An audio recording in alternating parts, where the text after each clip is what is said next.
is very powerful. It can be enforced during elections. It can't be enforced. It gets enforced.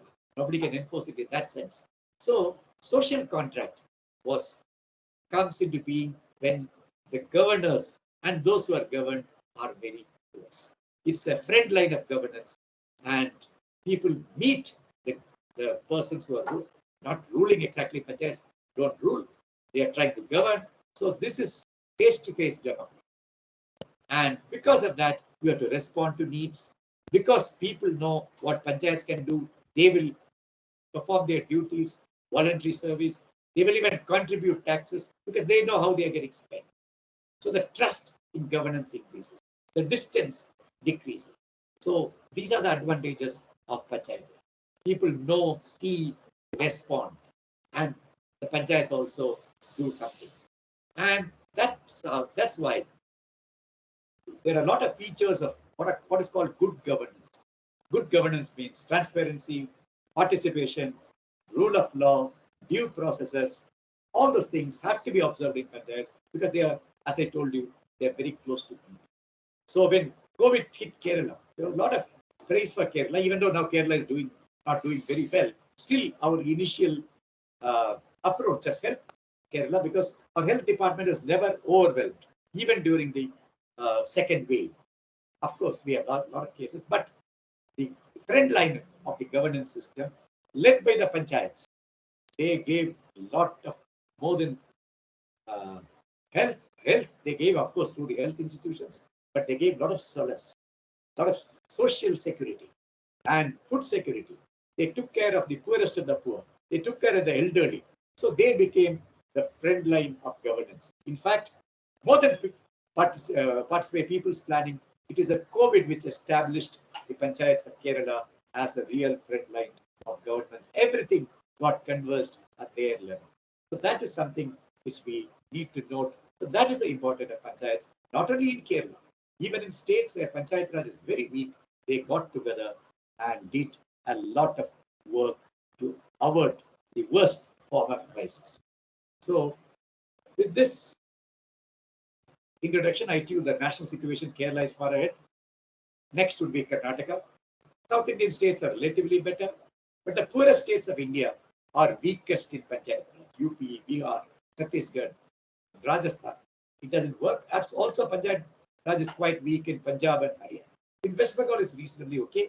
In Maharashtra and Gujarat, there was a great tradition of panchayats right from 1960s. We started in the 90s. So there is some kind of semblance of Panchayat Raj in those things. In the Northeast, there's a lot of community participation. Panchayat Raj is weak except in Sikkim, where Panchayat Raj is strong. In the hill state of Himachal, Panchayat is reasonably okay. So it's a very variegated picture we find in the country. There have been independent assessments of Panchayat Raj in India, and Kerala is ranked right at the top. There is a Panchayat Raj index developed by the Tata Institute of Social Sciences, and that was published, I think, in 2016. And Kerala is given a relatively high position through this independent assessment. So, and others are following. Now let us get into Panchayat Raj in Kerala. So there is a framework. Normally used framework is called 3Fs. 3Fs means functions, functionaries, and finances. These three are necessary for decentralized governance. But Kerala had a very clear objective. Before I get into the F framework, Kerala had a very clear objective with decentralization. Most important is people's participation. People should participate. And participation means having some power to involve in decision making, influence, and sometimes even take decisions. Ordinary people, lay people. That is a very, very important. Second was Amartya Sen has praised Kerala's model as what is called public action model. What is public action? When people have a grievance, they approach government. If it is not satisfied, they may go on protest. They go to the streets. Sometimes it is not very healthy, but still government doesn't beat them up. You have seen what is happening in the rest of India. Kerala, across governments, even during Maharajas, had an accommodative state, and people were active, aware of rights, demanding. Sometimes it is messy, sometimes even it is even negative, but still it is, in a sense, it is public action, which kind of pushes equitable development. So through People's Plan, I was associated with it from day one. From the day the cabinet note was being prepared, it is called, we wanted to have a non-adversarial public action. Our public action had become adversarial, people versus government. Now people with government. The new form of public action is what the People's Plan and the decentralization wanted. So we had very clear objectives, and people will set up social construct of what is right and wrong and make decisions in the terms, not bureaucratic planning, participatory planning, not top-down, but bottom-up. So, and this was the kind of objective we had, the big objective, the big picture, when People's Plan was launched. Now let me go through the framework, what I call that. I personally, I have a 9F framework. There are 9 Fs of decentralization, and we will analyze Kerala's decentralization through this framework. The first F is functions. We are very clear in Kerala what the local government functions are. All over India, this functional clarity is little hazy. People go to the Panchayat, people go to the collector, people go to the state government for the very same purpose. Here, it is getting more or less clear, or clearer as the day goes. For example, and what are the powers we have given to Panchayat? Huge powers. The whole hospitals up to the district hospitals are managed by Panchayat. Of course, they can't start a new school or start a new hospital, but management is very important. Running the hospital is their responsibility, and they did it very effectively during COVID. Same thing, running of higher secondary schools and below, running of Anganwadis, running of many hostels. So human development function, and Kerala's model is founded on human development, and we have handed it over to local. And who are the persons using public services? Mostly the ordinary people, the poorer people, the bottom 1/3 or 40%. So the future of Kerala's human development depends on the performance of local. So it's an act of trust when Kerala gave functions to them. Then they have economic development functions, like agriculture. 1/3 of agriculture is through local. 1/3 of animal husbandry is local. Maybe about 25% of local small industries is through local. Killing is about 60-70% through local. Livelihoods of the poor is almost 90% through local. So there is an economic development. Then what are the social justice kind of thing? About 25% of the scheduled caste, 40% of scheduled caste development funds and 25% of tribal development funds is spent through local. About 60-70% of women development is through local. Again, maybe similar proportion of development of people with disabilities or the differently able. So they have a huge social development function. In terms of infrastructure, all roads other than state highways and major district roads are with local. Similarly, small irrigation, small water supply. So it's a huge functional area for the panchayats, and maybe in municipalities or the village panchayats, and some are with the block and some are with the district. But the clarity is very sharp. What is Gram Panchayat's role? What is block's role? What is district's role? What is state's role? This means we know, the panchayats know, and the people, the government knows, the panchayats know, and the people know what services are to be delivered by which agency. Of course, there are some overlaps, particularly in economic development. We are government of India, government of the state, and panchayats do similar things in agriculture. So functional clarity, we have given the largest number of functions to the local. Then the second comes functionaries. To do functions, you need staff. And Kerala has the most unionized staff. People were very scared. With this decentralization, the unions will oppose it and finish off decentralization. In large parts of the country, surprisingly, it is resistance from the bureaucracy and not from the political leaders which is preventing decentralization. Because they don't want to work under the Panchayat. But in Kerala, functionaries were transferred. We adopted a simple principle called work will go together with the work. Somebody does some work in government. So when that work goes to a local government, the worker will also go. So we transferred all hospitals with doctors and health staff, right up to the cutting edge level, the ASHA worker, the junior public health nurse. We transferred schools with the headmaster down to the sweeper, cleaner. We transferred these people. But then they were worried that they will not get the salary. So we said government will pay the salary, government will control the cadre. You don't become a local government cadre, you are a part of the state government cadre. Your promotion will not be upset. And there is a written, enforceable code of conduct to govern the relationship between local governments and the office. The panchayats can assign any work, supervise the work, they can review the work, they can even take minor penalty, impose minor penalty if they find that there is reason to do so. So that is again a very, very important power. The functionaries have control over functionaries, real control over functionaries. Only then the panchayats can get things done. So Kerala did this. You can't create a new set of staff of panchayats. So, and many of them have to do dual functions. The doctor does the work for the health department and the panchayat. Same thing with most of the officers transfer. That is the characteristic. The third F is the most important F as far as Kerala is finance. I am now chairing the 6th State Finance Commission, which is supposed to, we have already done it, adopted last year. Now we are writing a report on the own source revenues, and soon we will get into other aspects. We have just very few days to complete our work, and the finances of Kerala, the local governments of Kerala. Which are the local governments? Gram Panchayat, Block Panchayat, District Panchayat in rural areas, municipalities and corporations in urban areas. They spend about 20,000 crore every year, out of which about 2,000 crore is collected by them, which is not enough, but that is the largest in India as far as rural local governments are concerned. The panchayats collect some kind of resources, maybe about 250 rupees, 200 rupees per capita, but not enough. They can collect more. That is the finding which we are coming to in the state finance commission, without increasing the tax, but just by tax efficiency. So the panchayats have this function, and government gives them a lot of untied. They collect their own funds, that is 2,000 crores. Government gives around 7,000 crores as practically untied development fund.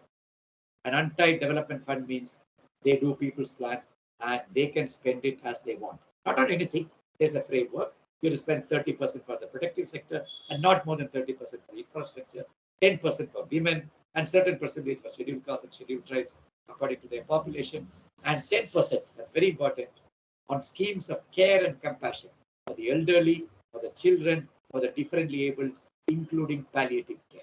So that is the kind of thing which we intend. So huge resources are transferred from the government. In addition to this, we transfer 6.5%, 4% for roads, and 2.5% of the state's own tax revenue, which is roughly 50,000 crore. For maintenance of assets transferred to local, 6.5%, 4 plus 2.5%, 2.5% for schools, anganwadis, and buildings, and 6% for local. And 4% of the state's own tax revenue, which is nearly 2,000 crore, we give them just like that. You do whatever you want. That is an addition to your own resource, as good as your own resource. So, a lot of flexible funds are available with Panchayat. Otherwise, it's called untied. Untied means we're not saying you should spend it only on this. We're only preparing a broad framework.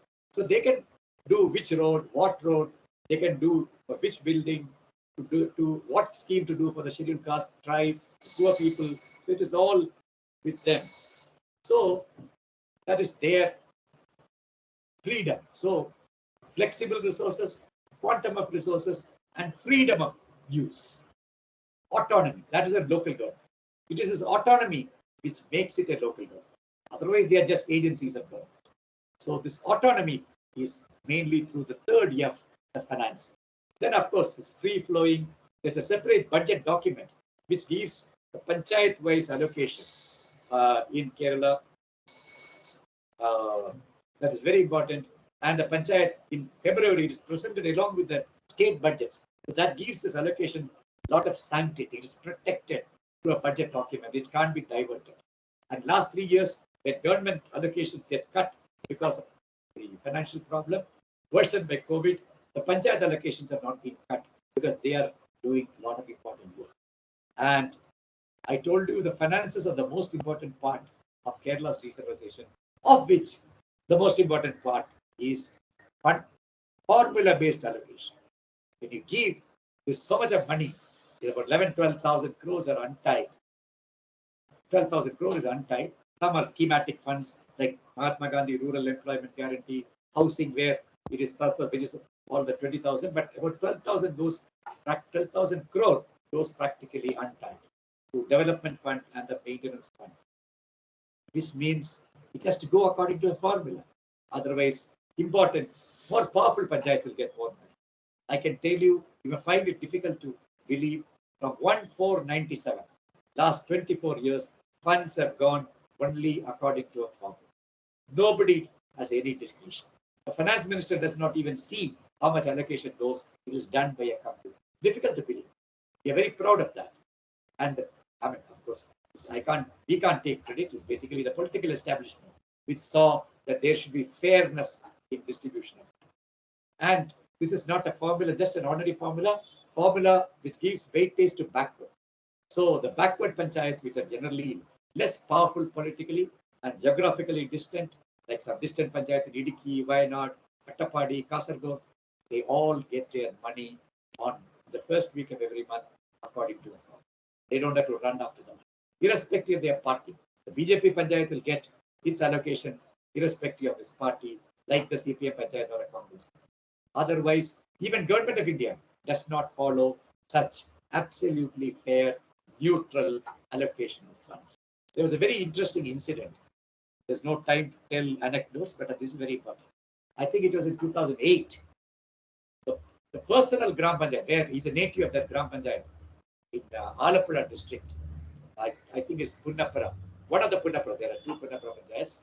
They did not have money to pay salary. Because with this money we give, you can't pay salaries to their own staff. The panchayats have their own staff, the secretary, assistant secretary, engineer, and all that. You can pay that only with your own funds or the general purpose fund which is given to the panchayat. The Punnapura Panchayat did not have money to pay salaries. And employees didn't get salary for more than 2.5 months or 3 months. All of them came and met Mr. V.S. Achuthan.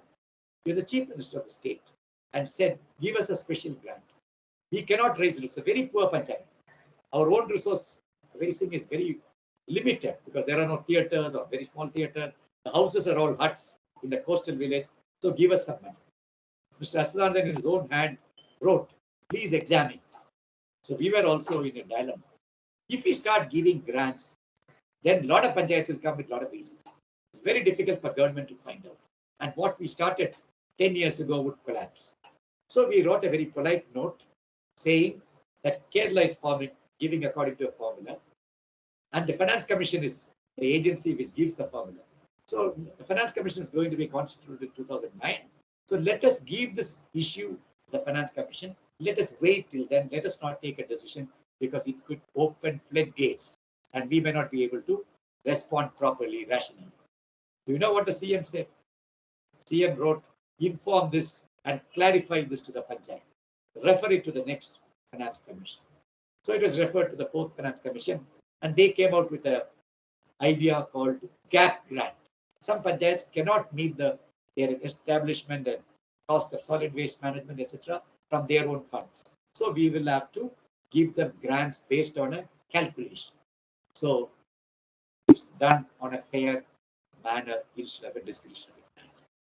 Then, so these are the 3 important Fs. The 4th important F is what I call a framework, the law. You will be very much interested. Kerala's Panchayat Raj law, which of course leads to a reform, is quite modern in the sense there is absolute right to information. The Right to Information Act in India came in 2005, but in 1999, all local governments had an absolute right to information act. Anybody could go and get a copy of any information. Then it is a citizen's charter. It's a kind of a Magna Carta for the citizen. That what are the services you will give, how you will give, and if you don't, what you can do. So there is an interesting institution called Ombudsman. As students of law, you will find that Ombudsman system doesn't exist in India. Of course, Lok Ayuktha is there, then there are banking ombudsman, not a typical ombudsman. So in 90s, I was part of what is called the SEN committee.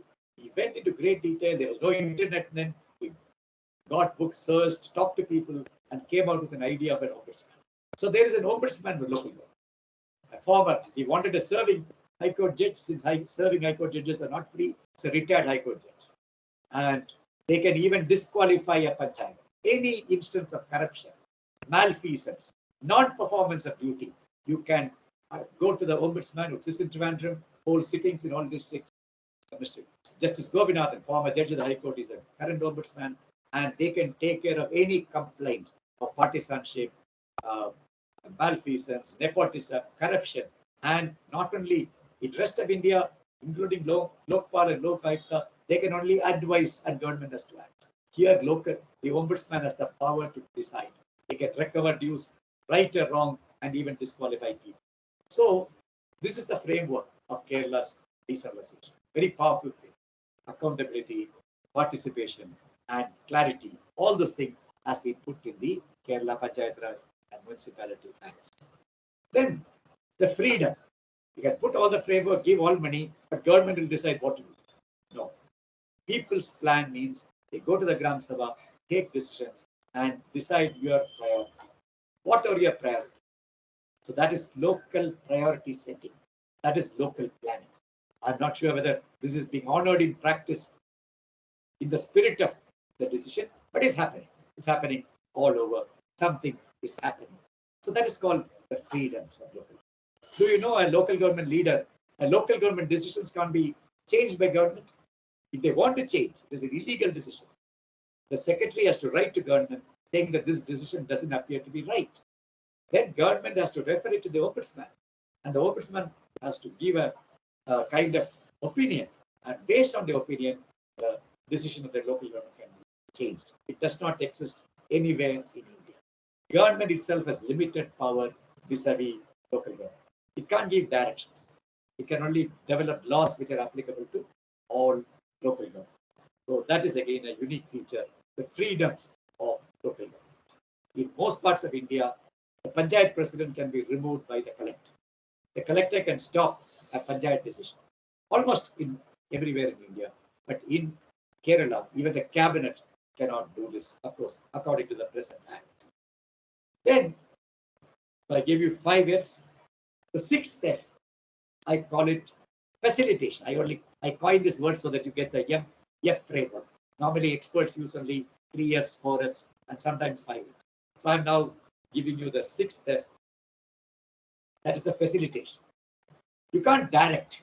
You should not direct a local government, but you should enable them. That is called facilitation, which is not easy. So we have a fantastic training institute called KILA, and we have a lot of these things. So they facilitate, trying to train them, prepare manuals, simplify the things, have a front office system to facilitate. So government does active facilitation.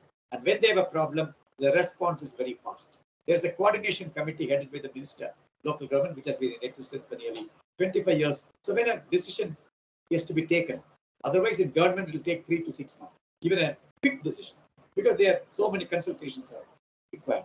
But here, the coordination committee can take a decision within 1 week, even on a telephonic request. So that is proactive facilitation. The 8th F, I coined as fraternity, because people really don't believe in decentralization. People would like to have centralized powers. So, and Panchayats also may not be performing properly. So we need a fraternity, supporters, the civil society, activists, and the biggest support Kerala has, and that is biggest, a unique feature of Kerala, which is now being discussed all over India, perhaps in different parts of the world, and also being pushed as a national model, is a partnership between the self-help groups and the Panchayats, which exists only in Kerala. Right at the beginning, we said Kudumbashree will work with Panchayat, but not under the Panchayat. They are also autonomous agencies. They are civil society organizations. Panchayat is political organization. It's a governance organization. This is a community-based organization. It's a livelihood organization. So there's a distinction, but they work together. Because of this partnership, the women of Kerala have gained tremendously. The Mahatma Gandhi National Employment Guarantee Scheme, which is to be implemented by Panchayat, is actually executed by Kudumbashree, with the result that Kerala draws the highest funds. Kerala is the poorest. Kerala is a state which has the lowest number of poor people, next to Goa. But still, Kerala draws the highest funds under NGNREGS relative to his poverty. That is because Kudumbashree women are working. And 90 to 93% of the workers are women, and most of the work is wages, and it goes to the bank accounts. And Kerala spent 3,000 crore last year, which means nearly 2,200 crore will go to this women as wages. Hugely empowered.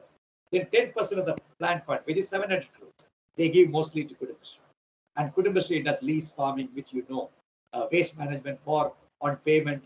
So this partnership has really helped both the Panchayat and this, which is again this fraternity. In a sense, it brings social development to the, and in a sense, it communitizes them.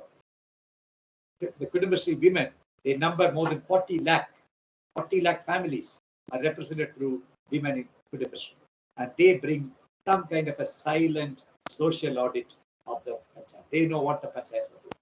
And another interesting thing, Kerala has a political Panchayat. The same NDA, LDF, UDF exist in Panchayat.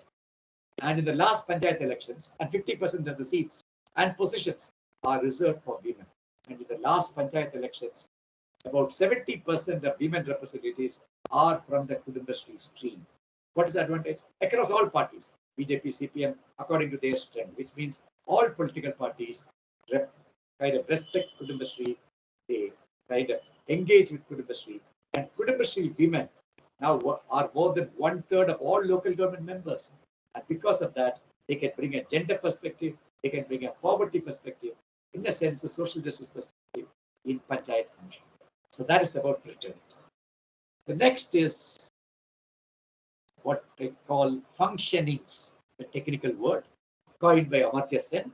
Functionings are what converts capabilities into action. So functionings are doings. So what is functioning? I use it for performing. How have Panchayats performed? Panchayats have performed fantastically in what I call providing basic minimum needs, housing, sanitation, village roads, and even water supply, street lights. They have improved enormously. Then human development, the quality of services in public institutions. I was really surprised. Only about a year back, I compared the statistics. In 1997, the Kerala Sastra Sahitya Parishad had done a survey, and they found that only 28% of Kerala's population was using government health facility, right from primary health center to the medical college. The rest were going to private institutions.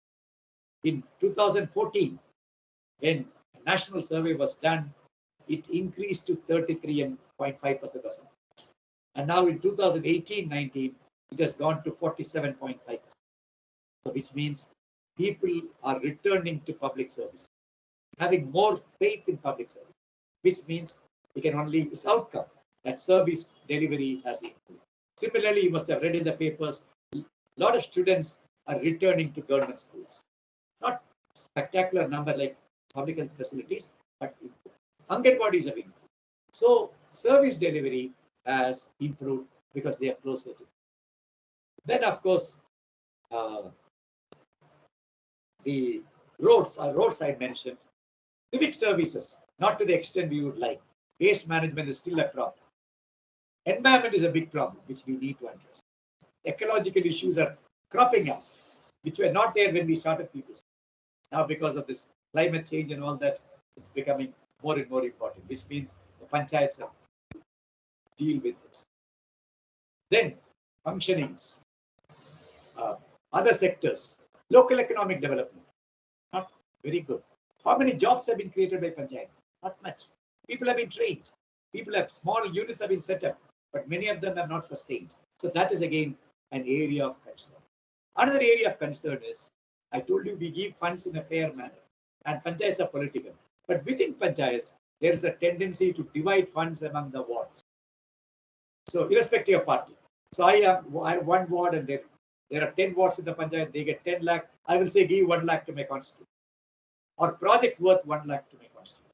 That goes against the core principle of planning, and it affects big projects. It's one of the big areas of concern. And we are not preparing a 5-year plan. We are not preparing a spatial plan. We need a spatial plan, particularly in urban, semi-urban areas to protect our greens, to protect our water bodies, and to say where commercial activities can be taken up, where they can be taken. It has to be on scientific principles, not just on democracy and science combined. That is spatial plan. So they are all areas of concern.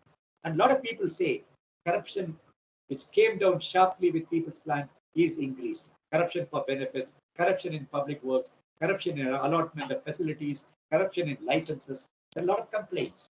But it's still less than corruption at higher levels, that I can tell you, but it is more than the comfort. But another big worry, I told you Kerala's thing was founded on people's participation. But participation has dwindled. 20, 30 people come, sometimes even less. They just come and sit and sign attendance and go away. People come to demand benefits, not to plan, not to contribute. So your real Magna Carta is violated because participation involves both getting and contributing. So the contributing part in ideas and all that, directing the Panchayat is rather weak. So when you look at the balance sheet, of course, Panchayats have performed, but have they performed as we envisaged? Probably not. We still have a long way. So that is why I come to the 9th F, what is called the future. So now 25 years have come, they're looking forward. Panchayats can't say we are now here. No, they always have to move forward. That is moving forward for the future. So these are the 9 F framework and a quick assessment. But one area where they've done unexpectedly well is in the schemes of care and compassion. Palliative care. Kerala has the best palliative care model in the world, in the developing world, which is acknowledged by even expert magazines like The Economist, which is normally critical of India. So a community-based, panchayat-led, participatory palliative care for those who are sick. I'm sure you know what is palliative care. Pain, who suffer pain and who can't return to normal life. Many of them are cancer patients, paraplegics, or spinal injuries. Caring for them is happening very well. Similarly, bud schools for children of the poor who are mentally challenged. There are about 70 bud schools and much more centers, which were again started by local. There is Asraya, which is now being revamped by government. But the poorest of the poor, bottom, the destitute, bottom 1 to 2% of the population. So these schemes, panchayats have done better than we envisaged. So which means they have a niche area for care and compassion, which only local governments can do. The government departments probably can't do with such sensitivity.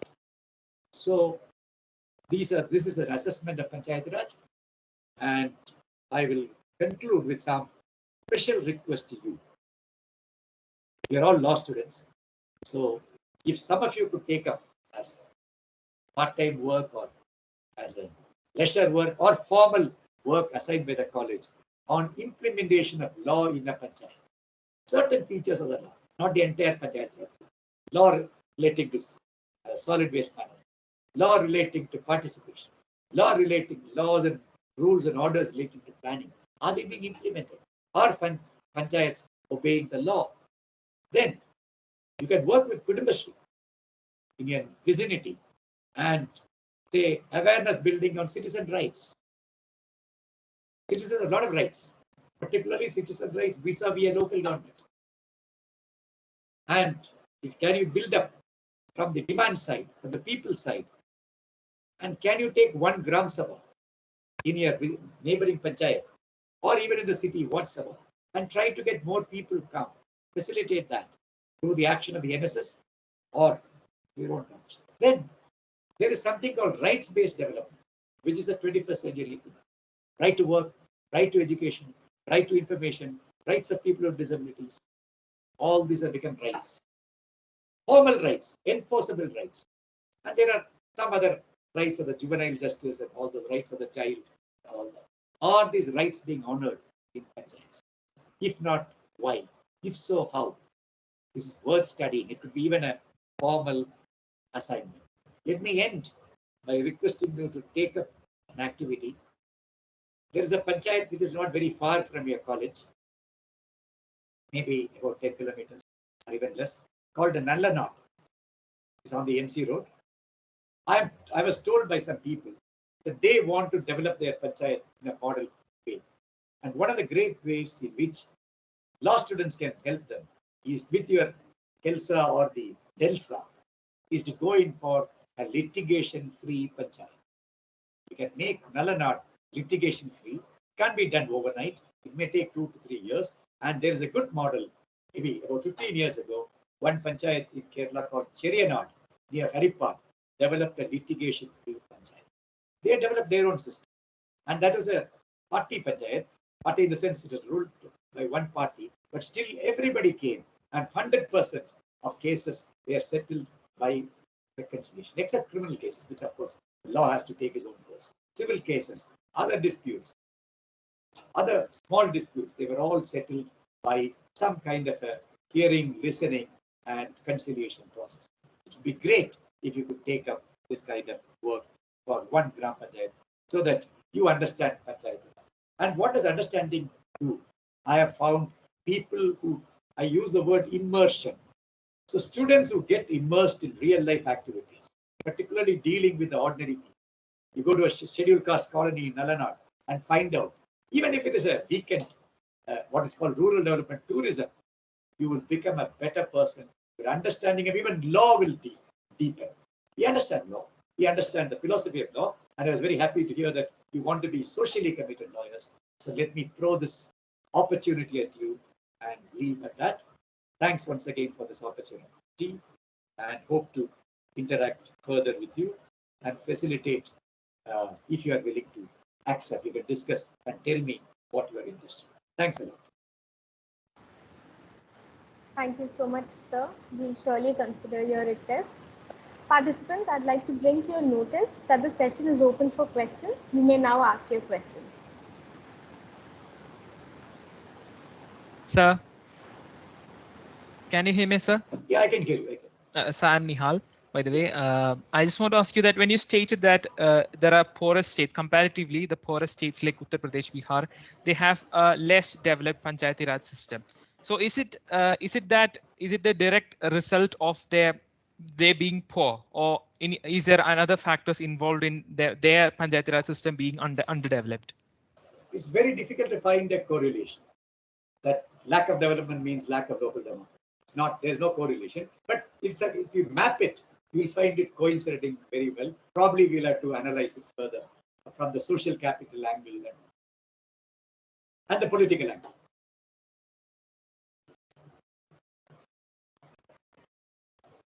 So, yeah. I do have a question. Please. Pooja, it's not very clear. Can you? Sir, could you hear me? Yeah, now it's better. Yeah. So, my name is Pooja. So, before asking to meet someone of your stature and influence, and like my question is, as part of the community development program, what were the implements brought for the development of rural mass and to bring a change in socio-economic conditions of people living in the rural areas? The community development program, right from the 50s, used one tool, which is, that word is not very common now, called extension. Extension means you go to the people with a development message and try to have a dialogue with them, persuade them to accept part of it and change their behavior and change their development priority. So this is the extension. So that's what I wanted you to do. Go to Nalanad, talk to them, give them a development message so that they study better in schools, Anganwadi is better, those kind of things. So community development can be done only by extension, which, to put it very simply, is taking a development message to the people after understanding their problem and trying to influence them, convince them through dialogue, through reasoning, through discussion. Thank you, sir.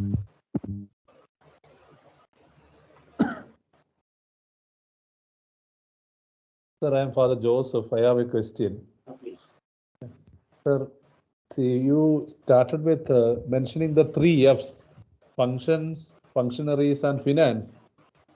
As far as Kerala is concerned, we are having very serious problems with the finance. So once this one of the 3 core pillars, that is see, one of the core aspect is lacking. How can we move forward? Yeah, it's a very good question. When the state finances suffer, because we are giving a share of the state finances to local government. When we are giving a share, certainly when the share goes down, local governments will be affected, and they are affected. For example, when COVID came, our total revenue came down by 2,000 crores. So local governments get 10% which means they lose 200. Our plan size got cut. They get 26% of the plan. The plan again got cut. They are losing. There are different ways of handling. One is to improve local resource mobilization. You will still find there are big buildings, people who can pay property tax, they are not paying. So I personally feel about 1,500, 2,000 crore can be mobilized by local government. Second is, that is something which local governments have to use, local governments have been using, is people's contribution. When you say that I will have a water supply, can you pay the full rates or can you pay 10% of the charges? Lot of people will pay. For certain kind of services, user charges can be imposed only by local governments and not by government. Government imposes, there will be a strike. But local governments are closer to people. They can say these poor people will get it free, these people can afford, and you will get a facility. So local resource mobilization and getting this kind of contributions is one way. The second way is what I call low cost or no cost debt. If you want to attack the problem of non-communicable diseases, you don't need money. Of course, you need for treatment, you need a lot of money. But for influencing people to change their diet, their habits, and counseling them, and going right from students, much of this extension, even in agriculture, can be done without much cost. So we are trying to be more efficient. So efficiency gains and participatory gains, plus of course conventional financial gains, can kind of, in a sense, make you stretch your resources, or what you call eke out your resources. That's a good question, Father.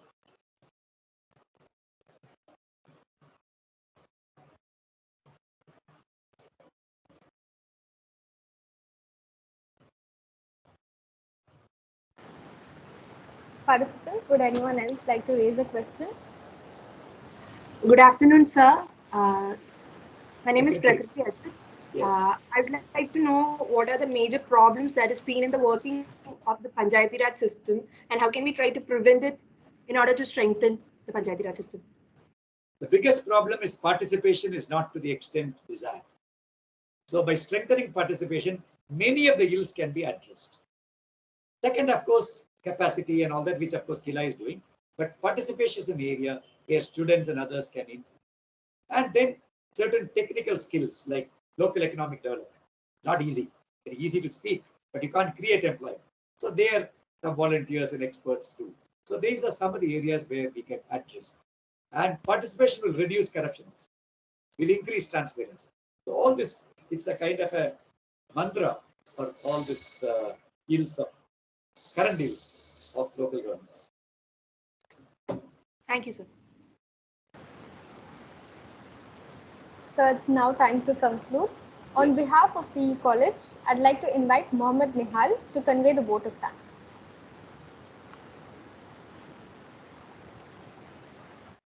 Can you hear me? Yes. Greetings, everybody. I'm here to propose the vote of thanks. Firstly, I would like to take this opportunity to propose my immense gratitude to our guest speaker, Sri S.M. Vijayanand IAS. He has provided us with a great deal to know about and a greater deal to think about and much greater deal to act about. He has cleared the fog in what appeared to be a gray area of knowledge to us. It was our greatest honor to have gotten a session with you. On behalf of MGCL, I thank you, sir. Nextly, I would like to express my gratitude to our beloved principal, Professor Dr. John P.C. He has always been there for us as a torch holder to all our initiations. I thank you, sir. Nextly, I would like to thank Reverend Father Dr. Koshi Isaac Punnamutil, our beloved college director. He's the man who supports all our endeavors like this with an open mind and offers his wholehearted support to us in all our initiations. Nextly, I would like to advance my humble gratitude to our Vice Principal, Professor Dr. Thomas Hutti PG. His suggestions, remark, instructions, and advices are the backbone of our academic success. I thank you, sir. Every program success can be attributed to great organization and leadership. We have been honored to have Professor Usha Kumari as our leader for this legal aid clinic. Her vision, mission, and action made possible this grand victory. On behalf of every one of us, I thank you.